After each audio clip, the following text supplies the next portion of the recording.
All right, everybody. We're joined by Diana Taurasi. Do you have anything to say before we get into questions? Otherwise, we'll just boogie on. All right. Josh, excuse me. Why don't you go ahead and start us off? Hey Diana, how are you? Good, how you doing?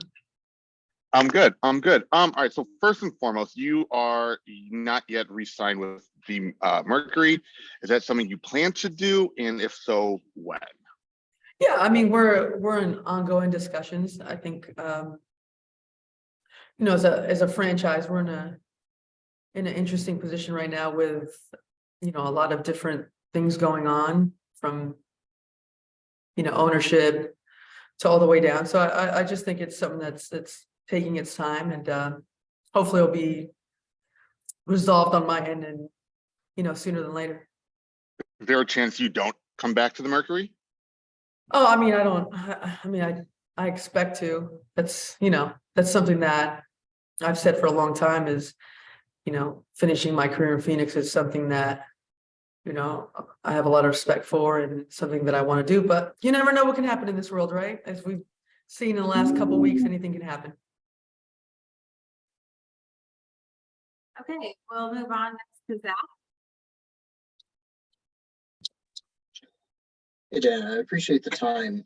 Yes. Zach from USA Basketball. I had just kind of Did it mute me again?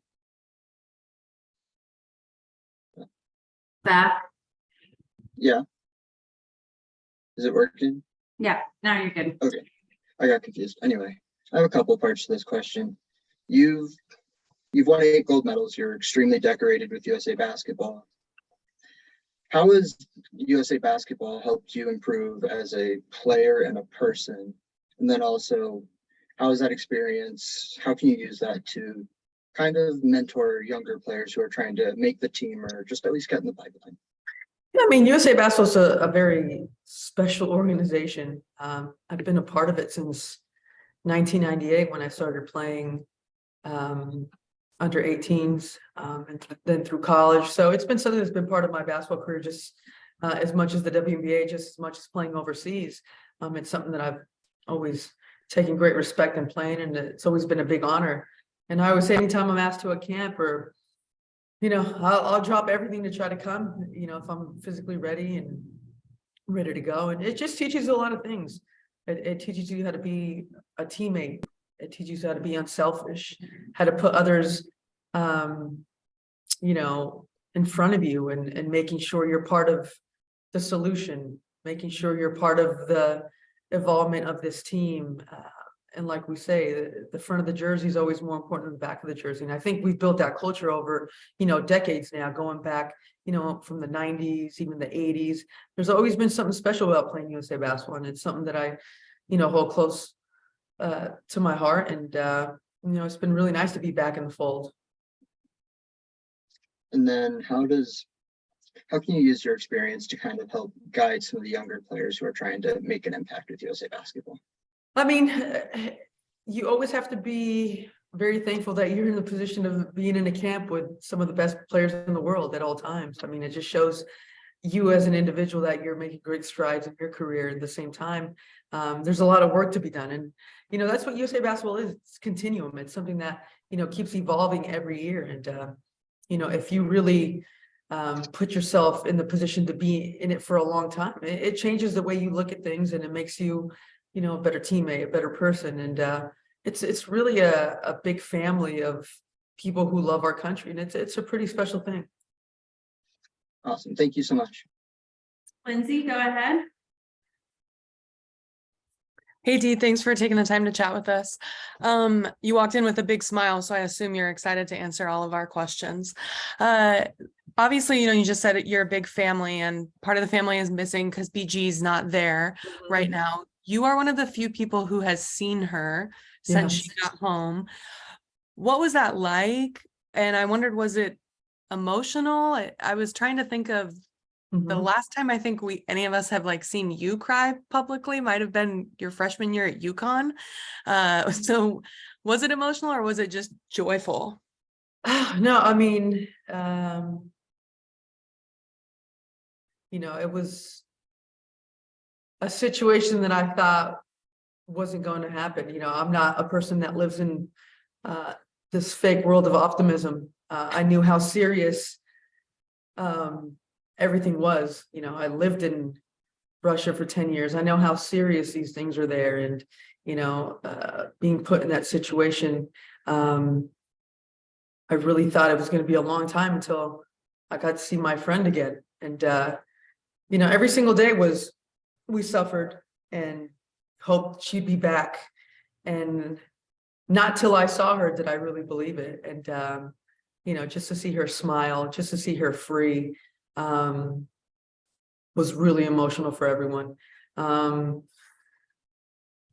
we knew at the same time, the minute she got into that plane and we got to Phoenix, there was going to be a whole new set of challenges, a whole new reality, a whole new way of living life for BG. And all I can say is that every day she's in a great place.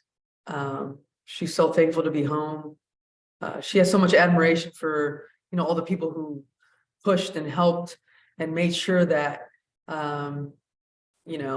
we got her home.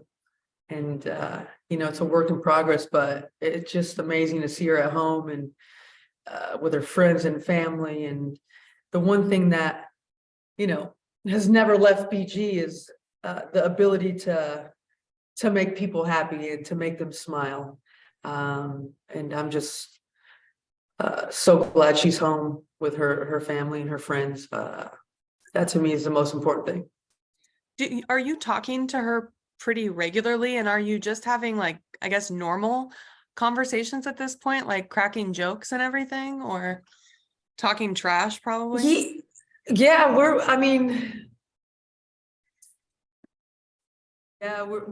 we just have a special relationship where we can connect on a different level, which is for both of us really nice. I've never had a friend go through this, so I think for everyone involved, it's a situation that's very particular and very strange. But BG always finds a way to find lightness in everything. And we've had probably too many jokes that I can't share, too many stories that I can't share. But just happy she's home. And we talk all the time. We're both in Phoenix. We both live there full time. And so we've hooked up a couple times. We chat on the phone, we text. This morning she texted me, how's camp going? She wants to be a part of this like no one else. So she'll get there eventually. She'll find her footing. Thank you so much. No problem. All right, thanks. Let's move on from BG and circle back on other things. Jesse, go ahead. Hi, Diana. Hey. I'm Jesse. I'll be covering you guys the Mercury for the next this year. Nice to meet you. Just first off, I kind of missed the beginning part. So your plan is to re-sign with Phoenix? Yeah, I have all, right now, all my intention is to re-sign. Like I said earlier, I think as an organization, we have a lot of things to sort out. So I think those are all in the works right now. Obviously, introducing Matt as our new owner. It's pretty, I think it's going to be an amazing thing for, not only the city of Phoenix, but, both the Suns and the Mercury, and changing the direction and the trajectory of both of our franchises in a lot of ways. So I'm excited about that. So once things get ironed out, hope to be back. That's home for me. That's, the only jersey I've ever worn. But at the same time, as we've seen this past week, anything can happen in the sports world. And then I just got the release from the team that Matt's officially the owner of the team now. Just what is your reaction to that? Just initially. Yeah, I got to meet Matt the other day, and his kids. And there's a reason why he's been able to be so successful. In one conversation, he has this energy and this drive about him that you can feel just being in the gym with him. And I had a great conversation with him the other day. And like I said, I think it's just going to put our franchises in the direction that we want to go into the future. And I think he has all the intentions to make sure that, you know, the Suns and the Phoenix Mercury are going to pave the way in a lot of different sectors of life as a franchise. You know, we know his pedigree from Michigan State, and just that work ethic that he brings is going to, you know, resonate throughout the whole building. And then one more from me. You guys have a pretty interesting cap situation at the moment. Would you be, you know, willing to take less money in order to, you know, build a contender at the moment? Yeah, I don't know about that. I'm not one to take less money. I don't know about you guys. Thank you. Go ahead, Grady. Hola, Diana. How are you? Good. How are you? Good. My first question being, you know, when you think of the future of USA basketball, what players excite you the most? I mean, there's just so many young, talented, hungry players in our league right now. And it's pretty impressive that they're willing to come to a camp like this in the middle of Feb, you know, with no tournament in sight, to come and compete and show themselves. And obviously the one kid that I've just loved since college was, you know, Plum. I just love her competitiveness. I love the way she works. Obviously Asia is just extremely talented. You know, Sabrina, and, you know, you go down the line of these incredible, you know, guards. Arike, someone that I love to watch play. Marina. I mean, you just go down the line, and I always said USA Basketball's in great hands with, you know, not only the great talent that we have, but getting them into the system early and letting them know what, you know, how we do things. And it's been pretty impressive to see that evolve in the last couple of years. And my last question is, you're turning 41 in June. How have you been able to keep your body in basketball shape? Because I know it's not easy at all. Yeah, I mean, as I look at you guys, I know some of us are a little bit on the older side. You know, it's a daily grind. It's something that I've focused my whole life on, just trying to be as healthy as I can be, to be on the court, to make sure I'm available to my kids and, you know, my family. And, you know, it's been something that, you know, in the last 4 or 5 years has really consumed my life, and making sure I do everything possible to be on the court. And I continue to do that now. And it's something that I find is a challenge, and I like to do it. And, you know, we'll go from there. Thank you. Megan. Hey DT, thanks for taking the time to talk to us today. So year 19, what goes into your prep that's different, whether it be for Team USA or the Mercury, compared to your earlier years? And then, you know, obviously another championship, another gold, those are the obvious goals. Do you have any goals set for this go around that are different and not the obvious? Right. I mean, it's since I stopped playing in Russia, I've kind of really I've had to reorganize the way I look at my basketball career. When you're playing year round, you're kind of just always in shape, and you're just, you know, in that constant going from team to team, always being in shape. And, you know, when you settle down and you just play in the WNBA, I mean, the off season's long. It's 6 months long. You really have to plan it out and see, you know, the times where you can really push yourself, and times when you have to, you know, kind of look in the mirror and say, well, I need to backtrack a little bit. So it's an ongoing journey. It's a great process. You learn a lot about yourself and how committed you are. Because when you're not on a team, you can easily not do it. You can easily just go to happy hour instead. But I really, like I said earlier, it's been a challenge for me, and I really like it. And, you know, as far as going to this WNBA season, you know, I think last season for a lot of reasons, nor here or there, I didn't feel like I brought the best version of myself.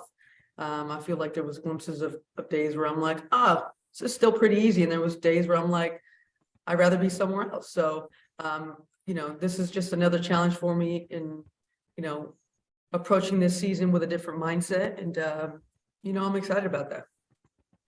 Awesome. Well, best of luck. Thank you. Thank you. Mike. Hey DT, appreciate your time today. You know, What's up, Mike? I hate even talking about this because it's still fresh for me, but it's the first time in over 18 years that you and Sue won't be on the court together. I was wondering, what are those emotions like for you, and have you remained in contact with her on a consistent level? Oh, yeah, Sue and I, we pretty much talk every single day. Whether it's a text or, something stupid someone said and she sends it to me and we laugh over that. I mean, we're always communicating, and it was weird. It was really strange getting here and, not having Sue. Usually right now we're having coffee and talking for about 3 hours, and then we have dinner, and then we have another coffee and we talk for another 2 hours. So, when your best friends not on the team anymore, it is a little bit strange, but, I'll have to find someone else to bug. And then obviously, it's not great for all the teams in the league right now, but obviously from a marketing standpoint, how important do you think that the recent super teams coming together is for the growth of the W? Yeah, it's funny when people say super. I mean, there's always been super teams. It's just never been publicized. I mean, if you go back in the days and you look at some of these championship teams, they're usually the teams that win, the teams with the most talent that find a way to sacrifice, find a way to play together, find a way to coexist. And, it doesn't always happen. There's always that notion when you sign all these players that it's just going to automatically work. But, it's a team is a multifaceted collection of personalities, and sometimes they just don't mesh like they do on paper. Good luck to everyone. Thanks, DT. Okay, everybody, we're gonna let you go. We've been at our 15 minutes, so thank you so much for your Thank you, guys. time. We'll be back with Sabrina shortly.